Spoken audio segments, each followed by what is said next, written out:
Don't stop. Don't give up. Why not just give it a try? I would go to bed, wake up the next morning, and be thousands of dollars in gifts. How to make a successful short. We've broken it down into different subsections. Has to be that hook at the beginning, obviously, first 3 seconds. But then for me, I call the ending has to be a button. Okay, so how many videos are sitting in your draft folder right now? Over 700. Oh my God. This is like high pressure interview. I know. But now you've started to expand. I believe it's important because look at the Mr. Beast model. The reason why he was able to scale is because he reinvested. If you were the CEO of YouTube for 1 year, what would be the first decision that you'd make? That's a really interesting question. It's the Driven. Welcome to Driven, the podcast where we buckle up with YouTube's top creators. Today's guest is Peet Montzingo, whose 17-year creative journey has led to 22 million subscribers on YouTube, 14 million followers on TikTok, and 3.5 million on Instagram. In this raw and honest conversation, Pete opens up about his challenges with ADHD and how it has shaped his creative process. He breaks down the specific revenue streams from platform bonuses, giving you the real numbers behind the scenes. Pete shares the exact strategies he used to go viral across multiple platforms, all while staying true to his mission and brand vision. So are you ready? I'm ready. Well, let's go for a drive. it's the Driven. Hey guys, today we are with Peet Montzingo and we are gonna do a big car review with him. Like, which car do you think it is? A Ferrari. All right, let's see if we did it right. Please do the honors. And 1. You gotta do it with me. Okay, yes. 3, 2, 1. Go! driving for the best, turning hobby to success. It's the Driven. Oh You're my gonna God. drive this. I feel like it's illegal to touch. I know. Oh my God. How do you open Wow. it? I don't even know how to open it. Okay. All right. All right, you got it. You got it. I got it. Oh my God. Let's do it. Hopefully I don't break it. Guys. This is, okay, I just gotta. All Oh, right. you look like a. These are $5, by the way, on Amazon, but no one has to know. Okay, how to turn it on. Okay, I can't do 2 things at once. Whoa! Oh my God. Please, Oh my God. somebody save us. I know, somebody save us. We're sitting in a Lambo. I'm like, hopefully don't run that guy over. Okay. Okay. Okay. All right, now I'm present. How does it feel? Oh. That was a speed bump. Oh my God. Okay. This is like high pressure interview. I know this is like And first, I know we it did your shouldn't be. driving test. Then we I'm- asked you very serious questions about YouTube. I know. I'm like, I don't even know what's happening, but I love it. Tell me, what are the 3 things you always do before filming? So the 3 things I do before filming, the first thing is a lot of energy. Okay. And to be totally honest, lately it's been some Adderall. I'm prescribed. But I have really bad ADHD. So it's always been so hard for me to just like jump into things when I wake up, especially when it's now like my business. Right. So when it was like, oh, I'm just gonna post like fun YouTube videos and TikToks and, you know, have fun with my family and then go ghost hunting, like that was one thing. But now like I'm building a team and stuff and it is Right. so overwhelming. I cannot even explain. Like it's, I always tell people like I am so stressed, but I'm so blessed because I can't complain about this. Okay. The second thing is I always need to like jump into the shower and just, I know that sounds so weird, but I need to just kind of cleanse myself and like wake myself up and like, you know, the start of a new day. That's important. And the third thing would be I have a notebook and a whiteboard of all these things that I like have to do every single day with the priorities up front. And I always have to look at that and like cross check. And without that, I'm lost. Without that, I would just be like, what am I doing? Right. So you're prioritizing and Yeah. organizing your work. Who was your biggest YouTube inspiration when you kind of got into this? That's such a good question because, and this kind of reveals a little bit about me. I was actually not a YouTube person growing up because I was more focused on traditional media. it wasn't until like a couple years ago that I actually started getting involved more in the like YouTube community, which is interesting because now I talk to long form creators and they, you know, are maybe on the same scale as I am, but it's like, how have you been around for all this time and I haven't heard of you until now? Like Rhett and Link, for example, or the Try Guys. Like, oh, okay, wait, hold on, I gotta focus. Yeah, no. I was at a YouTube summit last year, and the Try Guys are very established. Obviously, everyone knows who they are, but I thought that they were new at this YouTube summit, and I was like, oh, like, are you guys expanding your team? And are you guys like, do you have a podcast? And they're looking at me like, why are you here if we don't know each other, you know, kind of a thing. And what's even more funny is they ended up talking about this on their podcast, that just the difference between like mostly prominently shorts creators or creators who've started after COVID are just a different breed. And so again, to answer your question, like I guess I didn't really have any inspirations on YouTube growing up. Tell me, like, how much do you think about content like all day? How much do I think about it? Yeah. I think about content all day, every day, in my dreams. I have my therapist because I'm trying to figure out how to make a balance happen.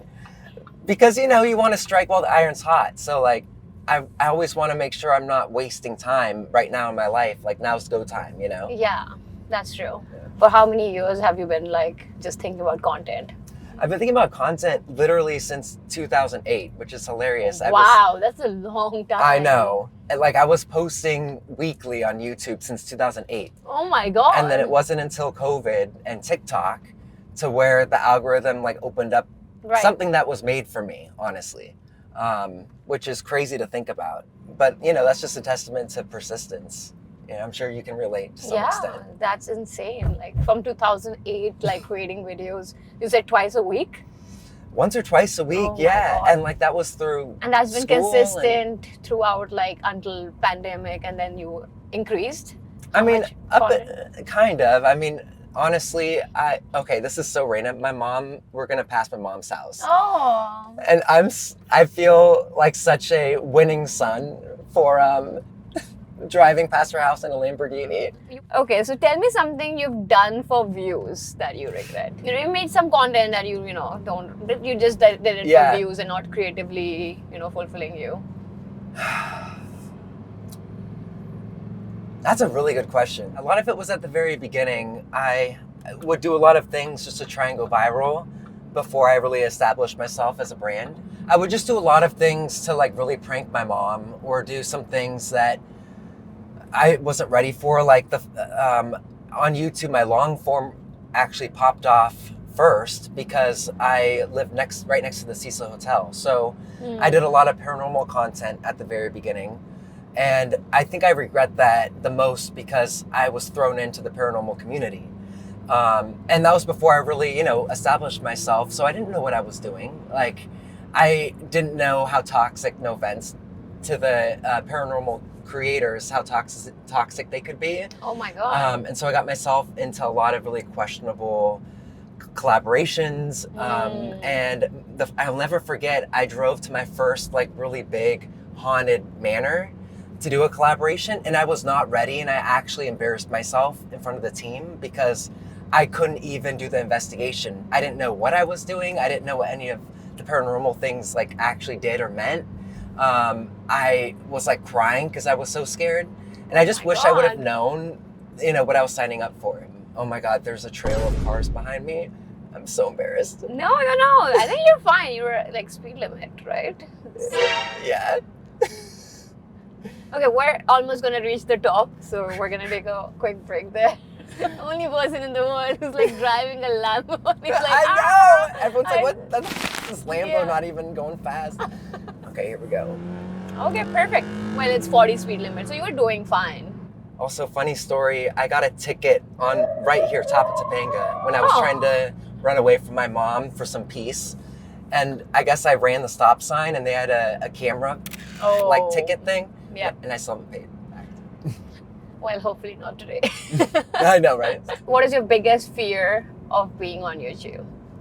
My biggest fear of being on YouTube is that I'll be kind of pigeonholed as a YouTuber. And I know things are changing now to where like that's not a bad thing anymore. You know, look at like Mr. Beast and, you know, Bo Burnham and, you know, people who've had like have made crossovers, you know. Yeah. And, you know, luckily I was able to be like have my first book and be an author and do music. So I feel like, you know, 5 years ago, I wouldn't have been able to do that. So I do feel like it's changing, but I still do feel worried about people just seeing me as like, oh, he's just a YouTuber, if that makes sense. When I deep down am really an artist and I have like a lot to offer, even though it doesn't fit a mainstream, you know? So actually, I have a follow-up question on that. Yeah. What if like your YouTube career completely disappears tomorrow? Like, what will you pursue? And obviously, don't say storytelling, not something similar, but Oh yeah, no. has there ever been a backup plan actually? I've never had a backup plan, but here's the thing, like, I never do anything for money because I'm not good at anything except creating. And creating means like inventing, you know, being an entrepreneur of some sort. And I always knew that if I don't make it in the video world, if I don't make it in the mainstream world, if I don't make it in traditional media, if I, you know, no matter what, like I will always find my place because I know I have something that a lot of people don't.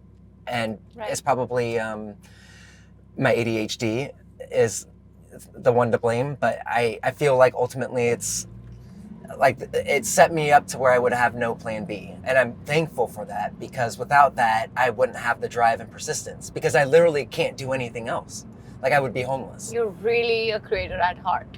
Yeah, or like artist, I would say. Artist at heart, yes. Yeah, like... So no plan Bs, nothing else. Never have. And my poor parents are like, you gotta like do something. Something yeah. Yeah. No, but that's why you are successful because you had no plan B. And, Yeah, I'm delusional. You know, I think if you're enough delusional, it can turn into reality, Exactly. right? Being manifesting. So Make your own reality. Make your own reality. Okay, tell me this. If someone gives you $100 million to create one single video, what would you create? I would definitely bring my family to the moon, and they would be the first little people ever to be in space. Because I just feel like that would be monumental, you know? But it would also just be so weird, and I don't know why. I just want to see them floating around, like... No, I think that's a pretty cool video. That's amazing. And glad you thought about your family and included them as well. Tell me 3 mistakes creators make while starting out YouTube. Perfectionism is definitely number one. So I know when I started YouTube, I was a perfectionist in a lot of ways, and I wasn't allowing myself to open my mind to different possibilities. It wasn't until I was bored in the house, during COVID, that I was like, okay, why don't I just try a bunch of random things? And that was the thing that worked. So I think it's important for YouTubers who are starting out to really just allow themselves to fail and allow themselves to explore and just have fun and get creative, but then also take that data and understand what that's doing and then be able to navigate. Like if I would have known what I known the last couple of years, I feel like I could do it if I went back to 2008. What all would you change? I would change, you know, my perfectionism. I would change limiting myself. I would change being scared or not. Like it's important to be true to yourself, but it's also important to really understand like the demographic and the people who are watching and your fan base so that you know how to capitalize that and be able to sustain a business because of it. And without that added piece of the puzzle, you can't sustain it. So tell me like 5 apps or tools you're using right now to create content or manage your content flow. I'm trying to make the transition to more AI automated stuff just because, I mean, honestly, 30% of my day is creative making content at this point, and the rest is all business and all these other things that I'm trying to launch and start and do. And, you know, with like all these new startup plans, it costs investment. I think it's just a lot cheaper to go straight to AI and figure out a way to automate things instead of like hiring. So I've been really starting with that, trying to like understand.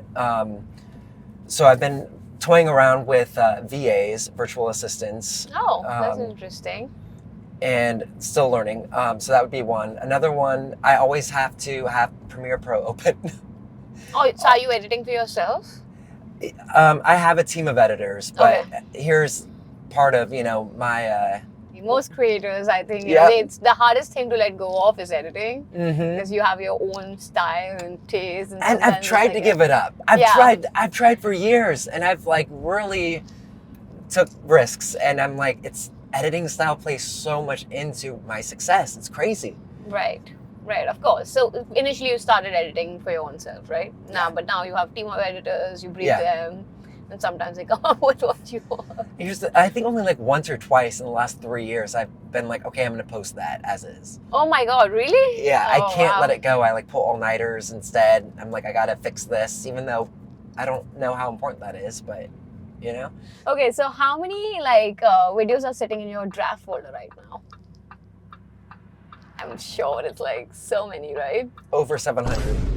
Oh my Over God. 700. Yep. I just did a whole new cloud like storage thing, and I was counting. I mean, at least 700. It's embarrassing. And how do you decide like which one should go next? Do you go over all the 700 videos every time before you decide? Oh God, no. Oh God, no. So you have organized them into things and sections, so you know when to look at them? Trying in the process. And I'm trying to like figure out a way to rework them, because all these videos I don't feel like already. Yeah. But I've spent so much of my capital and time, and like I feel like they deserve to see the light. But it's just everything that I create, and again, you probably feel the same with things, but like it's just a vibe thing. And this has been the hardest part about having my own business, is that like I'm trying to train these people and editors and producers, like I need to make sure that it like fits the vibe. And it's hard for me to describe what that is, but those videos that are sitting in my drafts or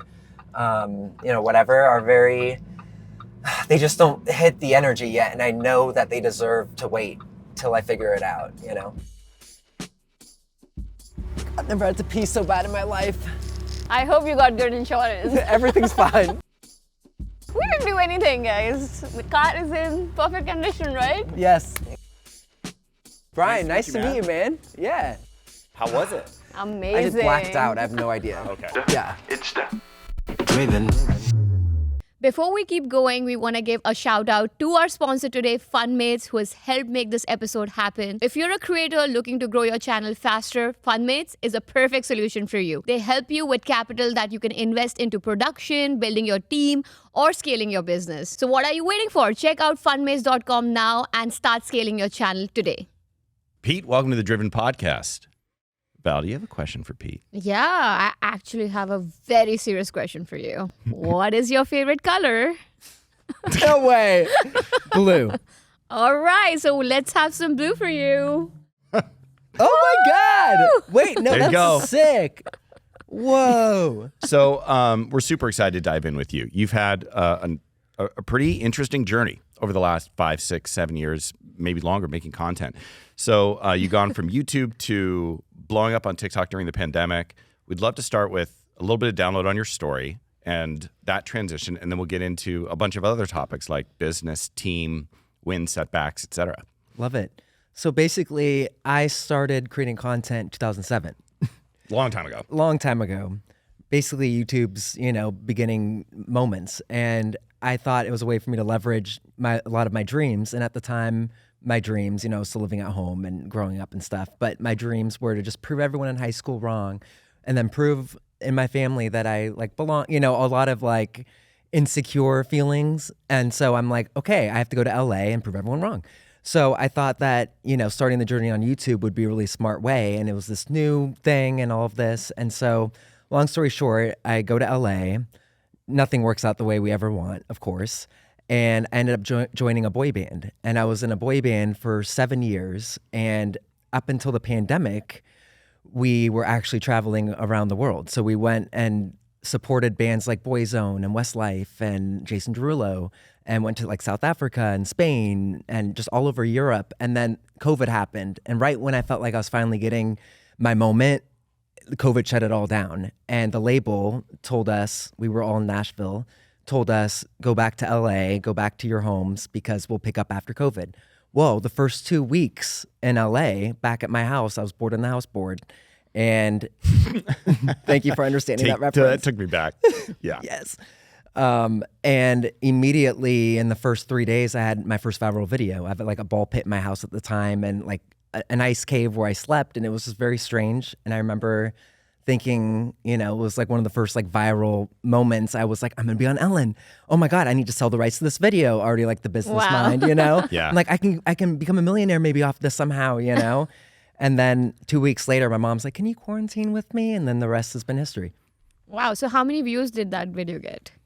It got like 9 million. Wow. And then the ones after that pretty much hit over like 1 million until I went to my mom's house. And so I was like, oh my God, got it in the can. Like, I feel good.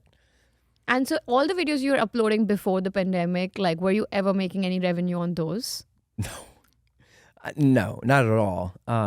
Not at all. It Wow. was So very that was a sad. long journey of actually getting to the point of making revenue. And what I always tell people is like, I'm such a control freak, like we were talking about in the car, such a control freak and so driven and persistent. Like I don't need to sleep and eat. Like I feel like, you know, like I just feel like I have one purpose, which is to like change the world. And so by the time that I actually started blowing up, I was tired and I was like, I'm ready to go to sleep now. Like now I have to be on. I was ready to be on like 10 years ago. And now I've been like grinding and I'm not ready anymore, you know? But it's funny because as soon as you let go, then that's when it happens. You made the move back to living with your mom. Yeah. This was also at that moment where you realized that there was some real potential here with content Right. creation and burnt out. Or Yeah. maybe a little bit. Totally. You know, walk us through that transition and kind of what got you moving on content Right. from there. So basically, I was in my apartment for 2 weeks before I went to my mom's. My mom had just moved to Los Angeles randomly. So it's almost like a meant to be moment, you know?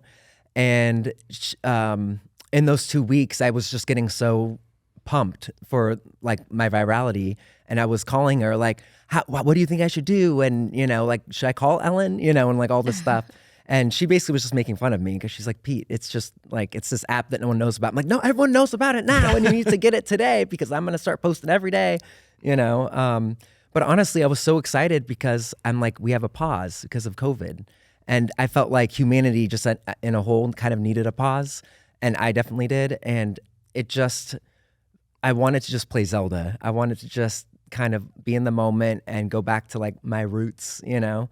And it felt like I could for 2 days. And then I was like, I can't ignore this viral video anymore. I know that this new thing, TikTok, and then eventually shorts and reels, and then just like this whole business as a whole was in my future. I could just like see it in those 2 weeks. And then I, you know, picked my ass up and I was like, all right, it's like, you have worked for this. It's time to go. And I was telling my mom about this when I started quarantining with her as I'm like washing her groceries, you know, I'm like, Mom, like we have something that we need to do right now. We need to be filming. And she's like, chill. Like she didn't even understand any of it, you know?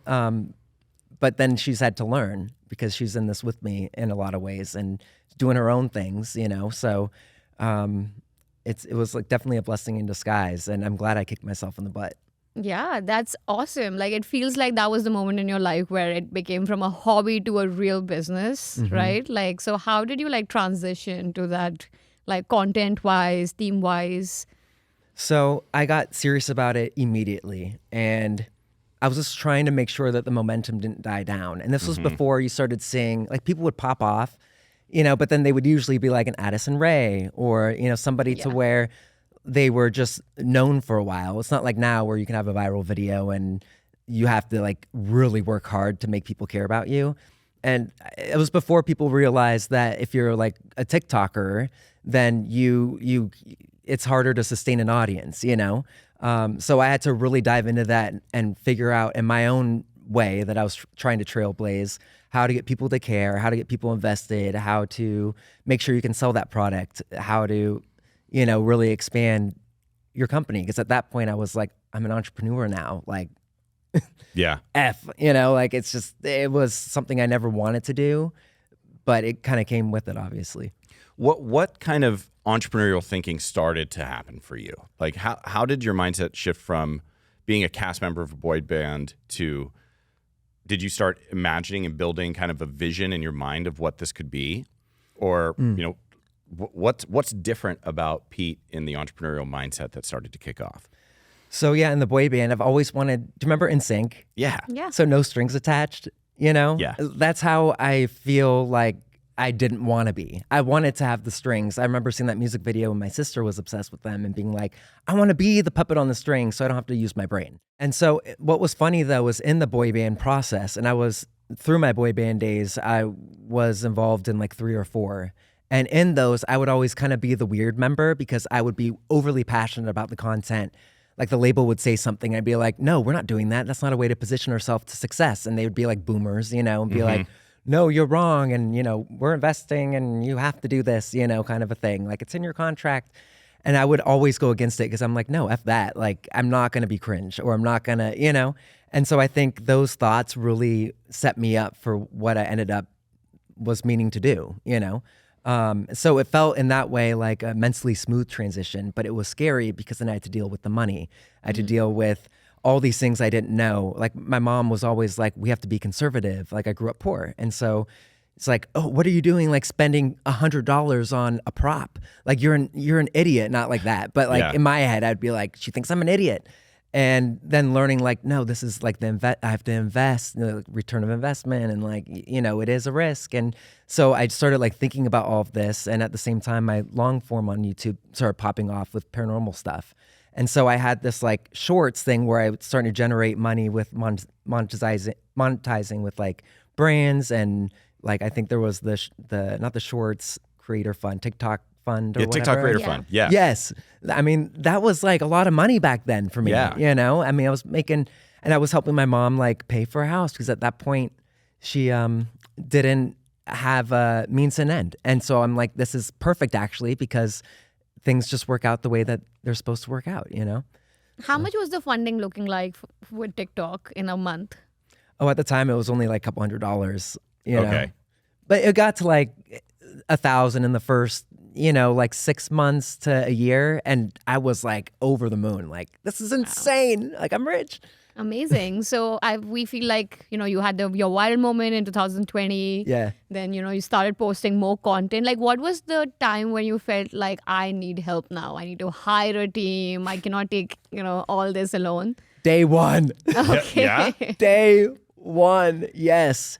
So you made moves on day one to start building the team, or it was just in your head? In my head. Okay. I was just stuck with that. Why is this worth it? I can't like lose the money that I'm starting to get, you know? Right.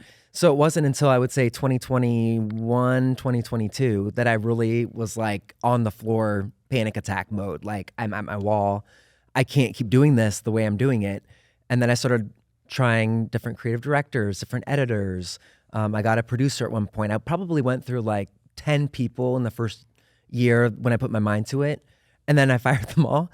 But, you know, Why did you fire them? because I'm like, they're not working. Like, they're not listening to me. I don't know how to give direction, but then blame it on them, you know? Right. So I had to do a lot of like inner. So first you hired a lot, then you fired a lot. Yep. When did you find your core team? I'm still working through it, but I found a lot of core members of those teams. And I'm realizing I need, like, my business model now is a little bit different than a lot of other like YouTubers because I have a lot of other subsections of my business I'm trying to like do.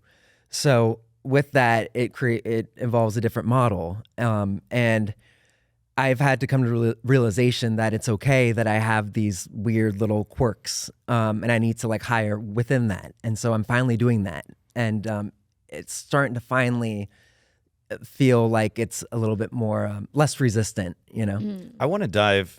I want to go back a little bit on the hiring stuff because so our audience is going to be creators who are up and coming or maybe starting to think about team, and that's what we're really trying to help. And it sounds like you've got some great learnings in there. So maybe walk us through the first couple hires and, you know, one that worked out really well and maybe one that didn't work out really well. I know you fired your team, so maybe it's more about Like, the more than what one you learn here. about yourself, because that is there's so much gold in there. It's true. And it's something that I wish that I had known, you know? And I would actually look up like interviews and be like, no one's talking about the nitty gritty, you know? Yeah. So first of all, this is awesome. So the first person I hired was my roommate's friend.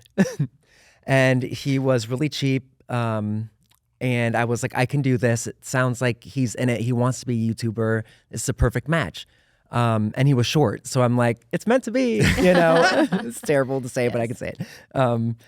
And so he was really great because he had the time commitment, and I wouldn't have to worry about flying him to like different parts to like do these projects because he was open and free. And so I felt like that was really hard to find in LA because everyone has their own dream. And so I was really like grateful and thankful for that. But he was a lot of a yes man. And that's when I first realized I can't do yes men. Like, yes, I'm stubborn. I'm a Taurus, and like I will be doing whatever I want, and I won't take no for an answer. But then I also need someone to kind of ground me and be that A-type personality to be like, you're an idiot. Yeah. And he couldn't do that, and so I let him go because of that ultimately. And I felt like I wasn't getting the fruit of my content. Like it just didn't make sense, to have him anymore. And then I tried an editing team. One editor who had his own team. And then they felt like a little too long form YouTube for me. And I was like, my style of shorts, because was really my bottleneck at the time, was these shorts, pumping out all these TikToks, And I just had to realize after a couple months that like that wasn't worth it either. Yeah. And I had to really find someone who is different. That's really interesting. So I want to ask you this question on that point because, if you're not making enough money, but your obviously cost is way more, do you come to a point where you're like, I just want to shut this whole thing down? Like, I'm not making any profit. So what's the point? Yes and no. So I felt like part of me was like, why am I trying to create a team if, at the time, a lot of my friends were running to the Snapchat gold mine. Remember that? The spotlight? Yeah. I would miss the train on everything. Then there was the bonus on Instagram Reels. Yeah. I missed that train. Like I was always slightly behind. And then my demographic is so different. And I don't mean to say this in like a weird way. But my demographic is too worldwide to where like brands didn't feel comfortable like sharing their products, and doing brand deals because like the percentage was different than someone who had a lot less of a following but bigger presence in America. So I had to so I figured out that, okay, it's not me. It's for some reason my style of content and maybe the editing. Maybe I need to speak English more and then I will make more money and then I can but I knew there was something special. I was just trying to figure out how to get from A to B financially in my business. And then I feel like I finally got my footing after just a lot of, I was probably out like $50K that I never saw the light of day, back in my bank account. And I had to be okay with that and understand that that's part of the process as I'm in my tears, Yeah. Bye. So was that over multiple months where you're in the figuring it out mode, or was the 50K linked to a bet that didn't work out? I made the wrong decision, whether it was my children's book or in a new creative idea or with the wrong team, oh, I just need to pay somebody more to get a better product. That's not always the case, Mm-hmm. You have to make sure that your vision is aligned with, they have to understand, for them to deliver. And it was just something that I didn't realize it was all in my training or in my communication.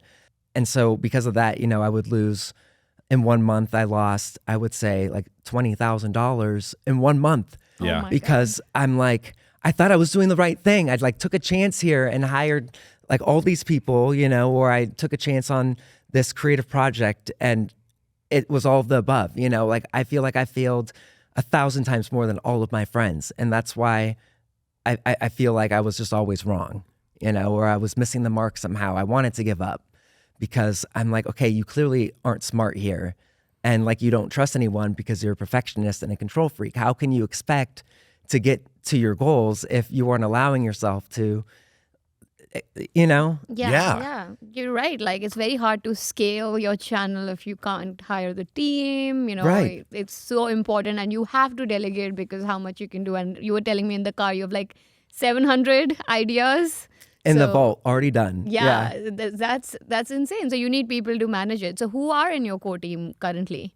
So I have obviously the partners of it all, agents and a manager and all of that. But I also really value my core team, which is kind of like in office and studio. So I have creative director, creative assistant. I have someone to kind of manage the socials, someone specifically for Snapchat because that's its own beast. I have my CFOs, who I finally found the right ones, thank God. And it took me, 4 years, but I had to like be persistent to be able to find it, Right. which is just like, at the end of the day, the most important thing. And then I have an executive assistant to just kind of handle my, like regular shit, which it feels impossible. Sure. When you have a business, I'm sure you understand. Totally. And then there was one other that I just hired literally on Thursday. And I don't know what to call him, but he's more of like a pre-production guy, someone to really finesse the shot list and finesse, a lot of the shorts, specifically ideas, to where I can just like be ready, shoot it in a day, not have to worry about the shots because I get like frozen and lost in a lot of like, well, why this angle and why this way of shooting it, And I'm like, I have to like outsource, No, that's actually amazing. So that's a large team. I think you named like 7 different, that's amazing. So who's like the most important out of them? I would say my creative director. She's like my right-hand person. I just always need to bounce off ideas, So yeah, definitely her. Have you ever heard the term imposter syndrome? Yeah, still in it. Yeah. It never really Killing goes it. away. Really? It doesn't. Damn it. Because the bigger you get, the more you have to like wrestle with whether you deserve it a little bit. Yeah. Yes. And then like, can I handle it? Can I scale up myself? The team, my managerial abilities. And you mentioned that was, everything you said is something that I've heard from 100 founders. And I've personally gone through myself. So, you're Validated. definitely not alone. Every entrepreneur deals with it. How do you feel like you got over that when you were facing it so heavily in the story you were telling before? Yeah, I felt like I got through it by just really going straight into it, if that makes sense. Sure. There were definitely months where I was frozen, or I was literally on the floor. So many mornings I'll wake up and be like, you got this, and I would take a look at my whiteboard. I have lists on my computer, a million tabs open. I have the different whiteboards. I have the calendars, things written in it. I have everything on my phones. I have the reminders. So much, So I would be on the floor oh my God, I can't even get up, even when I had my team there. They're there's one morning where they literally were trying to pick me up and I'm like a loose noodle. And I'm just pouting, but I don't want to, but I had to get past that. If you want it bad enough, think about your past, think about what led you here and the skills that you've honed and how it feels meant to be. And always back to the proving the high school people wrong too. You need all angles of that push to be able to get through a lot of the hardest parts. So that's what did it. Did family play into it at all for you? Family, yes, definitely that. My whole family are little people except me. And that advocacy for me was always so important and rooted in me growing up, to where I wanted to show people they're just like everybody else, And so that was a huge driving force. And I can't let them down, got to make sure that I can get my mom more money, so many angles. So I think it's important to have that. So we have so many creators who are watching this podcast. So many of them are coming up now. What is your advice on the people they should be hiring at first? Who should be their first employee versus obviously you can scale it to $1 million business? I think for me, it was finding my right-hand person because I needed someone to be in the trenches with me. Mm-hmm. I needed emotional support and someone who I could help understand my side of things and the analytics, and them being able to pick it up really fast and be able to jump in and have the same mind as me, But I realized also that was just me. And I think a lot of people would always tell me, YouTubers would always tell me the first hire is always the editor. Mm-hmm. And so I got stuck in that and always thinking there's something wrong. I think if somebody is watching and they need help or they just want to take it to the next level, maybe they need a kick in the butt, it's important to really listen to your gut because it'll tell you what you need. And even if you feel like you're wrong, like imposter syndrome, like screw it, try it anyway. Like be okay to fail, even if you are out a lot of money and it's gonna really hurt. But if you believe in yourself and if you're that delusional about it, like we talked about in the car, then it will work because you are adamant. You don't have a plan B. You're gonna do it. Just allow yourself that grace. We've heard from some of our guests that it is a personal decision. Editor is a natural feeling because it's taking up so much time. Yeah. But I wonder if understanding your own strengths and weaknesses is a really important thing to keep in mind. Yes. Like I always shoot and I see the edit before I shoot. And you can't tell an editor that, and like, yes, you can, and I do have editors now, but like they aren't, I'll always have the last edit because I've already seen the way it was going to look. And that's why I felt like I know it was going to work. Yeah. Mm-hmm.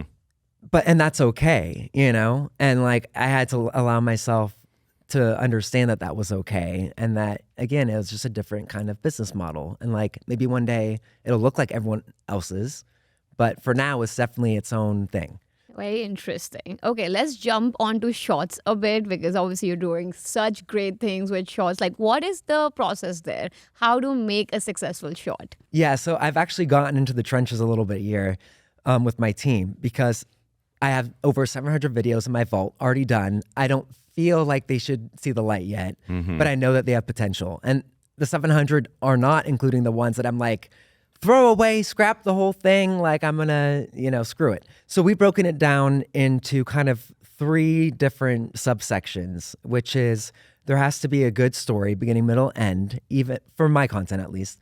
For shorts, like there has to be that hook at the beginning, obviously first 3 seconds that every shorts person knows. But then for me, I call the ending has to be a button. There has to be that like, and that's the show kind of feel, whether that's in like a laugh, a look, a musical cue. It's something that most of my content has. And I find that leaves it satisfying. And so that's the first one. The second one has to be the editing style. It has to bring that magic with the sound. It's important to understand like what still gets the story across, but in a way that it feels natural and not too like produced, I guess. So that would be the second one. And then the third one would be just the idea itself. Like, okay, maybe I need to do a pickup shot. Maybe I need to add ADR here to be able to really like change the perspective or like take the story home. Like there just needs to be, there's improvement that needs to be here. So those are the 3. How do you balance, or how do you think about balancing? And I think this is like potentially more of a thing on TikTok, like making content that feels very trend, integrated. Yeah. Or is it because you've got a vault, you've got a whole bunch of stuff that you already know is good, you just don't know when to release it. How do you think about balancing what you're shooting with? So I think there's a balance. I think, okay, and that's where I was going with. I think I always tell people I'm like the worst TikToker and YouTuber because I'm not a consumer. But I feel like that's also my strength, and that's where I can find the balance there, is because I always start with my brain. I never look at inspiration by like swiping. So I always feel like I've had crazy ideas. And so I'll start there. And then if I see a trend, I'll see how that can fit into that. That way I know even if I don't post it, it's still kind of timeless. Mm-hmm. And I don't have to like be on top of the trend. I can, wait till the tail end if I need to, depending on how I want to space out the content. And then with that too, like every variation of my videos that are shorts are different across platforms. So between Snapchat, Facebook, Instagram, TikTok, and YouTube Shorts, most of them are different variations because I collect the data after posting it as like the trial post on TikTok, because then you can always take it down, and then redo it and then post it again. So do you shoot differently or you edit the same content? Okay. Edit differently per platform. Got it. Yeah. Wow. And different times. Like I might post that trend even a year later, and it would still do well because it's just a feeling I have, like it's timeless. That is super interesting to me. So break it down, a difference between maybe one or the other platforms, like TikTok versus YouTube Shorts. What's different about those cuts? Obviously, like YouTube, for example, is a little bit more of like a produced feel, you know, even in shorts. Like people like the things that pop up on screen a little bit more. People like the sound effects a little bit more. Usually have bigger captions. When people are scrolling, it's smarter to have bigger captions on shorts. Like little things like that. And then just edit should be a little bit tighter on shorts too, you know? But then sometimes not. Like on TikTok, it's funny to like cut things off mid-sentence a little bit more. So it's a little bit nuanced. But like those nuances play 100% into the edits that I post. And then depending on, you know, sometimes I'll wait like a year to post something on a different platform. And then, of course, now I can't use that same sound, you know? Right. So little things like that where I'll be like watching it again, like this sucked, you know, because you always have to analyze your old stuff and think it's bad. And then you'll redo an edit and then you have to trust yourself. And then you'll throw it up on shorts after it's been a year on TikTok. And then you'll kind of validate that with yourself. Yeah, no, that's actually really interesting that you know the differences and obviously you're analyzing metrics throughout these platforms. Like what do you look for when you look at like for success other than revenue? It's actually like never revenue, which like that's my problem because I really am just a dreamer at heart. So like what motivates me will be the creativity or the inspiration or like the wacky idea or whatever. And then I'll start there and I'll just look at how that does. And I'll usually try and push the limit or I'll try and walk a line where it's like, oh, I could maybe get canceled for this if someone thinks about this and the way that I hope they don't. And then usually, well, I would say 99.9% of the time they don't. And they'll like find the humor in it or they'll be like, oh, he can say that though. Or like, but we like him, you know? Yeah. And I feel like all these things have, all my decisions have positioned myself for that. It's all felt very like intentional. And that's how I feel like I can set myself up for like the next idea and move along and try and grow. Amazing. And out of all these platforms, like which one makes you the most revenue? It's in and out, but I would say consistently probably YouTube. Like I just bought my first house in Los Angeles because of my YouTube only shorts mostly too, which is actually like unheard of. Yeah. So how does that RPM look for you? It's terrible. It's terrible. Actually terrible all across, but how much is it? I mean, anywhere from a penny to CPM all the way up to like, lately it's more like 18 cents. Okay. Okay, that's not bad actually Yeah. with like the amount of views you get. Yeah, but you know, I really wish that I didn't start in the YouTube Shorts Fund because they capped it at 10K. And that was when I was getting... Explain that. Like, what does that mean? So when YouTube launched Shorts, they had an incentive program to really make sure that people were posting on there as much as like TikTok and Reels because YouTube was actually last for Shorts. Yes. Which is crazy to me. Yeah. But they capped their creator fund at 10K. But I blew up so fast. I started on long form on YouTube and I got lucky with the Cecil Hotel. So I had that monetization already, which was making me more than my shorts on other platforms. But I got a boost there when there was the shorts fund. And so like it capped at $10,000 a month. A month? Oh, okay. And I should have been making, like if it was 18 cents CPM at this point, I would probably be making over six figures a month. Oh, wow. Again, I can't complain, Right. you know, because I still bought a house and all that. But, you know, you always think back and you're like, you always get in your head, imposter syndrome or whatever. Like, I always miss the mark. Like, I'm always doing it wrong. But it's like, stop thinking about that. Like, look at the good, you know, and go from here. So you had a lot of success with the Cecil video. You've had a lot of success with shorts, ongoing, cross-platform. But when we're reviewing your YouTube channel on the long-form content, you know, that's a lot less frequent. Is there anything that you think would bring you back to long-form, or it's just not worth it? That's the thing. Like, my bread and butter I've really found is shorts. But I also understand that that's not sustainable mentally. Right. Yeah. And it's also not sustainable, I think, in the long run. I think in the long run, a lot of people like me who are going to be smart are going to position themselves as like studio heads. And we're going to have to be like production studios. And that's going to be how people are going to monetize. And I think I've been riding this wave that I need to step into more of the mindset of long form or something to that extent. Unfortunately, like I'm so burnt out of content in so many ways. Thank God for my team.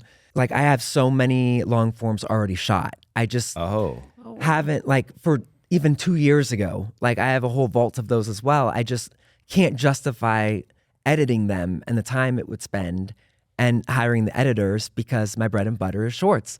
But again, it's so counterintuitive. So I feel like right now that's kind of my crossroads. I know what I need to do. And I think that I'm doing something different. And I have all these subsections to my business that I'm starting, like I'm doing another children's book. Cool. I have a show in production. I have a non-scripted show in production. I have a cruise line I'm trying to start. Oh my. For redheads. I have a video game about neurodivergence called Hyper. I'm crazy. And this is why I don't sleep. I need more help, but like I'm so driven. I don't care, like I'll sleep when I'm 80 kind of a thing. And like I'm so determined to like break out of the mold of shorts, and I am ready to like not make my main income off content, but I'll still do content always, Yeah.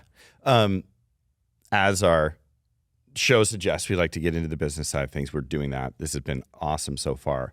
You mentioned earlier that the children's book did not go how you wanted it to go. Right. I know that our audience would love to know a little bit more about that, especially since you want to do another one. I know. Like either are you crazy or did you learn something? Okay. It's been such a long journey because I had the idea with my author friend. We actually, which is also long story short, we met on Craigslist and we were roommates in like the mid 2010s. And last thing that I ever thought is that we would be like making a children's book together. And he lived in New York, and I called him up one day and I said, Rocky, how about we make a children's book? It sounds easy, it sounds cheap, and it'll bring us closer together. Yeah. It's something about children's books. They look easy, but I bet they're right. not. Yeah. Not only did it take 2 years from the idea to publication, it was also $50,000 later. And it is the most expensive kind of book to make because you have pictures. It's heavier, but it's also, less pages. So like it's just the most expensive to make. And we wanted to do it in a non-traditional way and release it independently. And I had the opportunity to release it with a publisher, but I decided not to because I'm like, why would I want to split that? You got the channel and you exactly. got the audience. But I didn't know that not following the rules wouldn't place me on New York's Best Time Seller. Wouldn't, like, if you don't go through the red tape of it all, then you don't have a chance to really like be mainstream. And so I'm happy about that because a lot of like influencers and creators who release books, they'll partner with, a publisher and be released, and they won't get the initial like buzz from it, and then they'll never do a second book.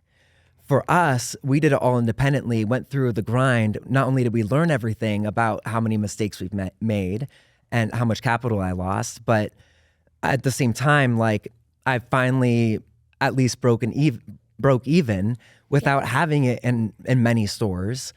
And it went so viral and everyone knows about it that, I feel like I did a lot of advocacy work. I feel like I really paved a new route for me, in the industry.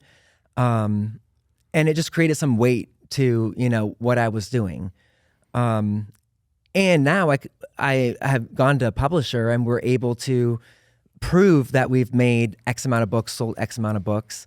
And yes, we could have been the New York's Best Time Seller for that first week, but no one knows, but the publisher does. So now they can see the dollar signs in their eyes. So we've accidentally positioned ourselves in a way to really find success in this second book. And it's just about, again, like trusting your gut, trusting the process. You just broke down for us an awesome journey on learning a ton about what it takes to make a book, maybe making some mistakes that now were actually great in the end. Right. But I've heard from a number of creators I've spoken to that there's a little bit of this constant present fear around the content wheel never stopping, because if they stop, then revenue drops, and then what? And you've had an entrepreneurial mind from, it sounds like the onset, and maybe that energy got channeled into the content and capturing the moment, but now you've started to expand. Was that being super open to opportunities, purposefully exploring those opportunities and unlocking them? How did you go through that approach with the sounds like a very deliberate mindset of content not being the only thing forever? Yeah, short form content. I definitely, like, after the first 3 weeks that I blew up, I was like, all right, I'm ready for what's next. Because again, in my head, I had been working at this for a long time before that. So I was already done. Like, again, if it was 10 years before, then I would have had a longer like drive to be doing content, if that makes sense.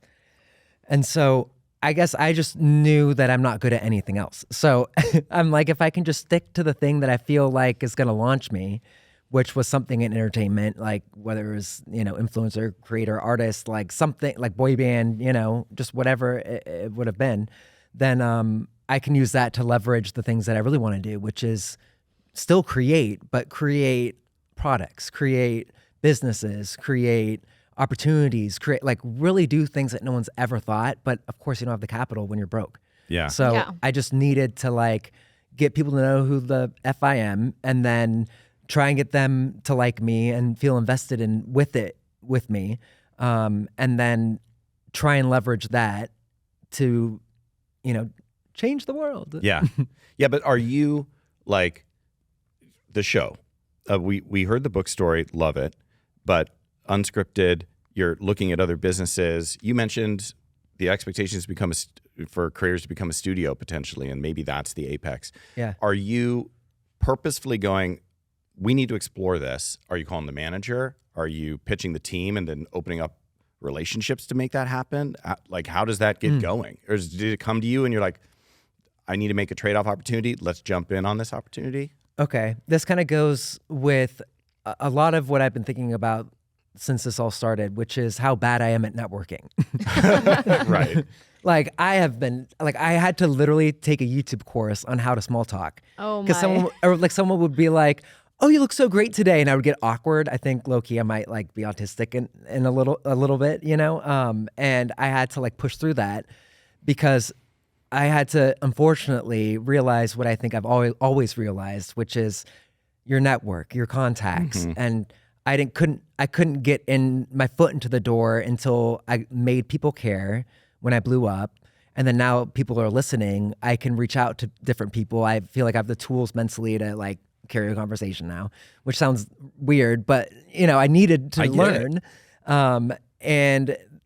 And then I was able to now like reach out to those contacts with different ideas I have. So I knew I always wanted to, for example, I always wanted to change the world. Okay, that's so generic. Why? So I had to break that down. Okay, I want people to understand ADHD brains. Okay, what's a fun way that I would have loved to learn that? A video game. Oh, Roblox right now, they have a $50,000 grant for like educational content.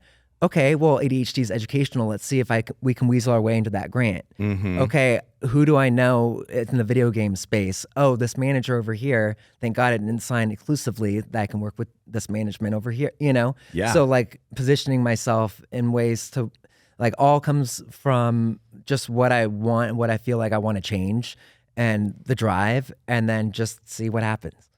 Well, Pete, that's a very interesting journey, honestly. Like, I feel like you're one of the creators who's just not a creator, but you're building many businesses across every platform and every opportunity you can get in like the storytelling way. So if there was a new creator watching this, like, what would be the process for them to kind of build these businesses? Well, again, I only know it the way that I've done it, which feels like it was the only way it was going to work for me, which is, create a presence, create a buzz, and then use that to leverage. And I think it's really important to also not to limit yourself to certain things. Yes, stick to the brand. Like, don't do OnlyFans, for example. Or if you want to like poke fun at it, then like play with it if it's in your brand. But like I just started saying yes to everything, knowing my goals. So like another example is I have a bunch of singles out. I want to go back to music, and I got a manager that came up and approached me about it. And I'm like, maybe this is meant to be. Why not just give it a try? Yeah, time is money. Like, I got to really be concerned about like where I'm focusing, my energy. But then you also have to feed your soul and you have to try new things. And then if your goal is to expand out of content, then you have to say yes to different things and see what resonates with your fan base. Like I'm also an Ulta right now.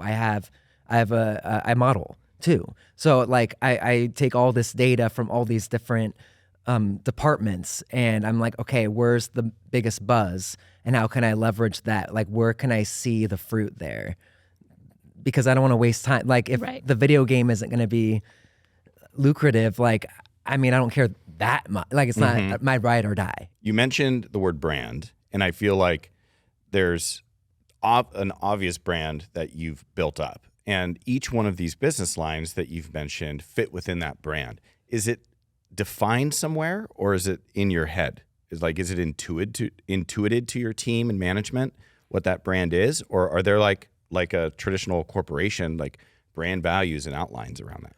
A little bit of both. I would say just what I've put out is just a good example. Like when I hire people now, I'm like, just look at my stuff. Like if you don't get it, let me know, you know? And then when they come on, I'll also be like, okay, this is kind of how I talk. This is like the language I use online. This is why, these are the goals. And then underneath that, it's a lot of like sentences, like wholesome with an edge, you know, like pushing boundaries, you know, like. This is well-defined. Yeah. So I guess, yes, but it is, I'm sure that I don't explain it like perfectly, you know, but I feel like it's obvious enough, I guess. Do you have any systems and process around like when you are building the team? Like what are you looking for in these hires? Right. And that's where I'd realized I needed a lot of help, which is organization, streamlining, like compartmentalizing, you know. I'm like, oh, like, oops, yeah, I am ADHD AF. And like my mind goes a million places. I don't know how to like get one person to do these tasks. Like, what does that mean?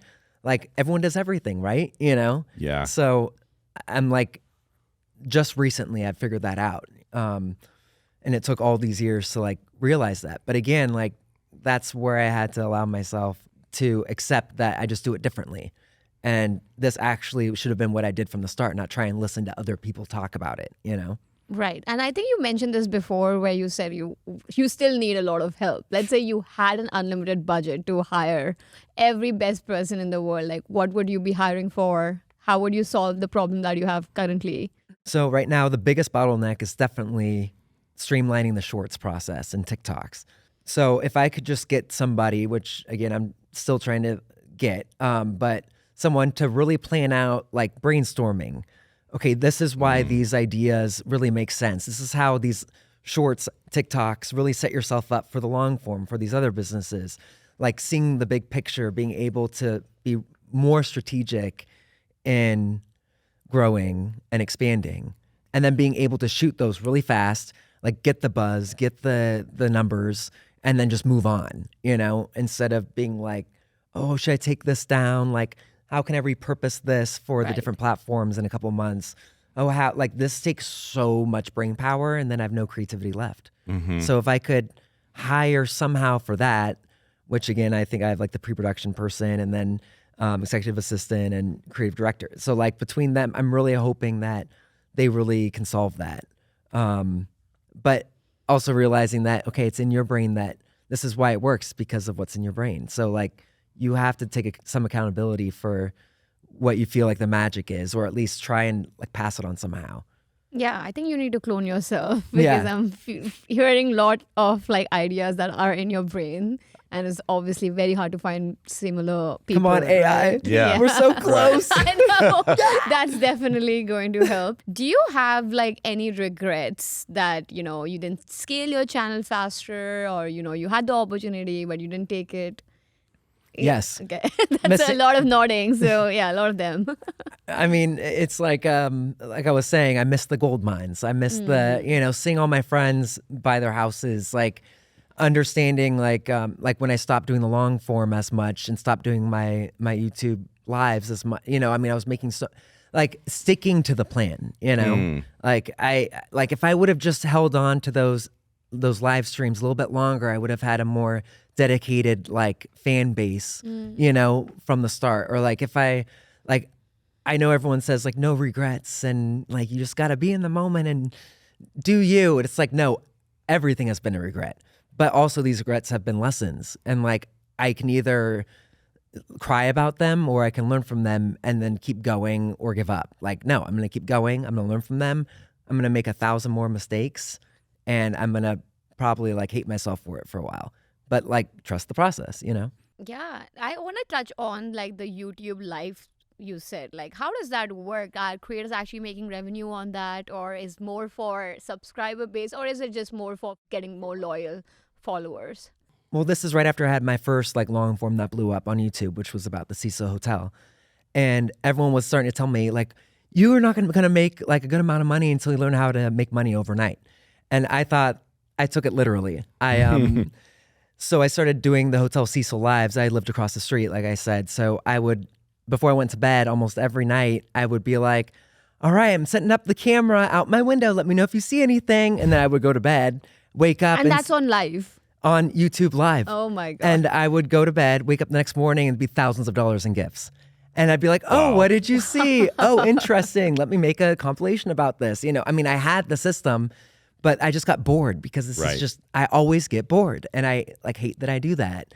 So I shouldn't have done that, you know? But I was making like a lot of money on YouTube when all that started. And then I kind of veered to shorts because I had been more in a system for that, you know? And there's more variety there for me. I didn't know how to find another Cecil Hotel. Yeah, you know? That's true. That's difficult. You've mentioned your team. We've got a number of people.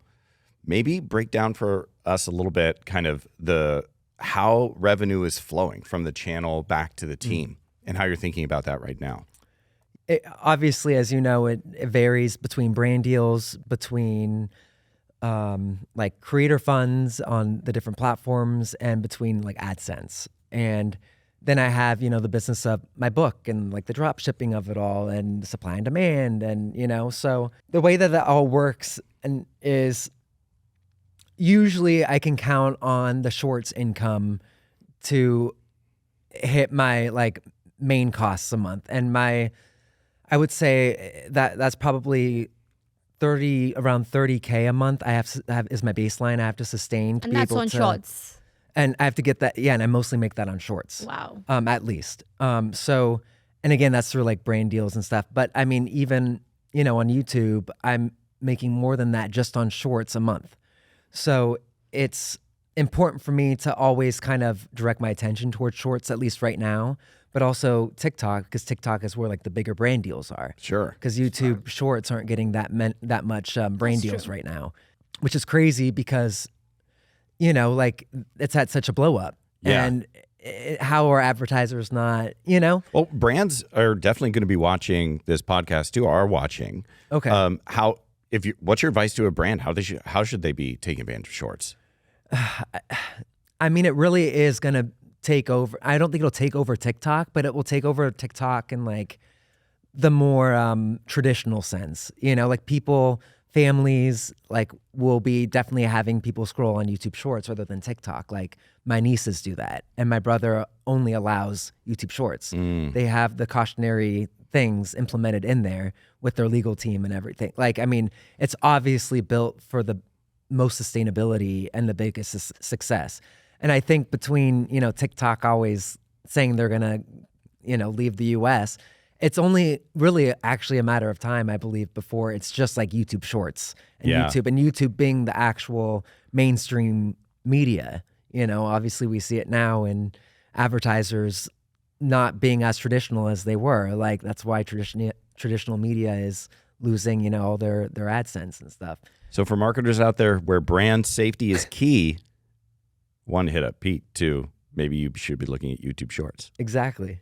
And it's true. You know, I mean, I feel like I understand why they're hopping on TikTok, and thank you for hopping on TikTok because, you know, I mean, there's a lot of money to be made there, but I think it's definitely, it's going to be a sinking ship at some point, and it's only a matter of time, you know? Mm-hmm. And these brands, when they come to you, they don't ask you to post like on your all social media. That's like very specific that it has to be TikTok. I just found that most of my deals are like TikTok. And the highest deals. Like I'll get some on YouTube Shorts, I'll get some like dedicated, you know, like long form stuff, but like, and some on Meta and stuff too. But really, the bulk of it is going to be TikTok, and more than the bulk of it, I would say, is like the synchronization, between like Reels and TikTok, or post an Instagram story and then, put the link in bio, so they're like the packages, Right. which always increase, and then the usage and all that. But I would say I have to make 30K a month in my business to be able to sustain it. And that's going to, vary up and down. And you have to be okay with letting it vary up and down. But then also being smart on understanding that you can't freak out. You can't have anxiety. Let's say I go under. Like, I always have anxiety about financial stuff because I grew up poor. So I have to be okay with like trust, back to trusting the process. And like, if I really want to do a project, or let's say this project can only be done at this time, you have to still do it, I believe. Because, look at even the Mr. Beast model. The reason why he was able to scale is because he reinvested, Right. If you feel like you know what you're doing and you can have the proof there, I believe it's important to just do it. And So don't be afraid to take risks if you've got a gut feeling about it. no risk, no reward. Like, Right. Yeah. tales And all this reinvest time. in your channel, because you're really investing in yourself to make it like the biggest YouTube channel of all time, right? Well, I mean, that's Yeah. always the goal. And like, also like long form is so important too. It is so important. 'Cause that's where yes. most YouTubers are going to be making their money, Right. And I know, like, for example, specifically, like, I have a short that is almost at 1 billion views, Oh which my is God. insane. 1 billion? That's insane. I've made $10,000 from that video. Oh, Creator Fund. Wow. But is that that's because not you're even the creator. capped? That's I get a penny per CPM or whatever, Okay. RPM, and like it's ridiculous. Yeah. And I get 1.5 million on a long form, and I'll get like $15,000. Yeah. And it's Yep. like, why am I still doing shorts? And I could be working less, but then, Yeah. be more streamlined and not have to like hit a trend or like get viral, Yeah. So why are you still doing shorts? Like, why don't we go to long form? Because I feel like I now finally have like a system, and I feel like people, like, it's part of, unfortunately and fortunately, it's part of my brand now, is the shorts. Yeah. And I feel like I will have to sustain that until I feel like something else will swoop in. And like, I'll know when that happens, and I'm trying to position myself for it. What's the best decision you've made with your channel? I mean, I feel like just my whole journey. And I know that's so vague, but like, there have been so many pivotal points where I've had to make a decision, or I've had to really lean into my gut, or I've had to, just get through the day, or like get through the team that I just fired, and be able to like wake up the next day and pretend like I didn't, It's like, those are the best choices, is just really believing in myself and allowing yourself to make the mistakes. And I know that's so generic, and Yeah. like everyone says it, but I mean, it's true, It's like, because without those risks and mistakes, you won't know what worked. So yeah, I think always just like, for me, always sticking to the bigger purpose is what I would say, rather than like consistency. It's Okay. how to like get people to still care. Like, are you still giving people enough interest? Like, have they seen this before? It's that whole thing. And like, I actually struggled with consistency a lot, because I used to think it was all about consistency, which I think there's a balance, but I still think good content will be good no matter who posts it, and no matter if you take a year break, if that makes sense. We want to give a big thank you to our media partners today, Creator Land and Creator Logic. And thank you to our car partner, Drive LA. Thank you all for your support. Tell me this, like, what is your future plans for next 5 years? You're building so many businesses, media brand, doing your own production. What do the next 5 years look for you? In my delusional head, the next 5 years look like That's what we want to hear. Yeah. I have, like 8 or 9 businesses. I am involved in traditional media, still digital media. I'm a lot on the back end with production stuff, but still in the front. My mom has her own businesses, which she's currently starting, by the way. Cool. My sister is the president, and my brother is not doing content anymore, just because we have a sibling feud. Okay. So in like a fun-loving way, you know, we just like to poke fun at each other. But no, he's actually trying to be a principal. So my hope is that we can just bring a lot of light to little people, that I can normalize a lot of things, that I can talk about ADHD and mental health, that people just feel more comfortable, that business-wise, that I'm doing things that are fulfilling, and I don't feel like I'm having panic attacks almost every day. I need to be on Lexapro. That things are just streamlined, you know, that I've really just worked out the kinks and that it was worth it. We've got a little bit of a shift change question, shifting gears. We like to say on Driven. If you were the CEO of YouTube for 1 year, what would be the first decision that you'd make? Ooh. And it's, you got the job. Here you go. Here are your papers. You just got the job. That's a really interesting question. I feel like, see, this is hard because I feel like they are honestly on it. But I would find a way to push things to make them a little bit more inclusive still. Like really push the envelope still. I know there's a lot of bureaucracy around, like, you know, politics and things on YouTube and the different laws and like the Made for Kids. And I understand that's all very legal, and I understand I don't know anything about that still, even though I know a lot. But I would somehow still make it more open to where people feel like they more have freedom of speech and it can be seen. Yeah. And I don't know what that looks like, and I don't know if I sound like an idiot, but No. I would do something around there, or make things understood a little bit more about the algorithm, because I feel like everyone does have a unique voice. Everyone has a story to tell. We're all important, and we should be able to have that opportunity. But it's, you know, like this podcast, people won't really know unless they accidentally stumble into it, or they really research. But what if they had the tools to really know from the start, and they were given the same opportunity as everybody else with a different brain, you know? Like, I think that would be powerful. Yeah. Yeah, you make a really good point there. And before we end this podcast, there are so many creators who are watching this right now. What would be the advice you would give to someone who's starting out today? It would be basically everything I'm talking about. Like, don't stop. Like, I mean, it took me 15 years. I mean, was it even 15?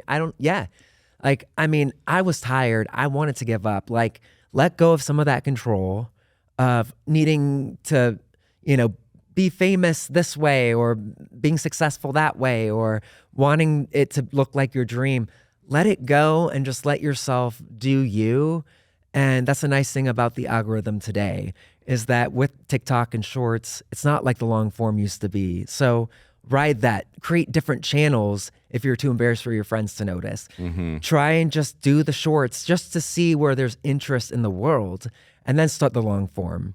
And then, you know, start to build the audience. Like, there's less pressure now, you know? Like, just don't give up. Like, don't do yourself that disservice, I guess. Like, allow yourself to hit it. Pete, I think that's a wrap. Thank you so much. This has been so educational, fun, some points intimate. It's so great to have you on the pod. Thank you. Yes, I hope people can take something from this. I'm really happy to be here. Thank you. Yeah, thank you for sharing your journey with us. And thank you for coming to this awesome podcast. By the way, how did you like the setup? I mean, I still blacked out from the drive, but I love this section. Okay, incredible. All right, well, thank you. We'll see you soon. See you soon. It's the